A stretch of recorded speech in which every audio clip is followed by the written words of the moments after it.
Ghanaian, jam. It's just a jam, and I wish I would teach you guys because this bass line you normally use it in a lot of music. So just concentrate and learn how it goes, how the movement of the bass line goes.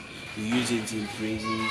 If you are playing reggae, sometimes high life. You see, it depends on your timing and how you use it. But wait. Before we start this tutorials, I want us to acknowledge that without God we cannot do anything. Yeah, without God you cannot do anything. The Bible says in 2 Kings chapter 5, oh sorry, 2 Kings chapter 3 verse 15 that David played the harps. Look at it, he played the instrument. And the Spirit of God descended upon Saul. Meaning that without God, you can't do anything. David played the harps. And when he played the harps, the Spirit of God descended upon Saul. Do you get it? So I want you to understand that what the Bible said in 2 Kings chapter 3 verse 15 that meaning God is everything. God is the great musician. Do you get it?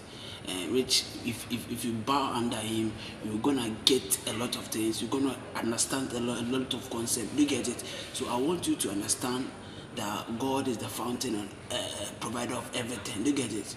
So before we get into this lesson, I would like to tell you that if you've not subscribed to this YouTube channel, please subscribe.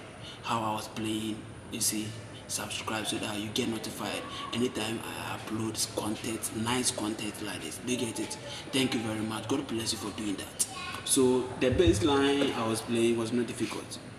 The progression of the song was 4, and you come to 1, and you come to 6, and 5, and you come back to 1. You get it?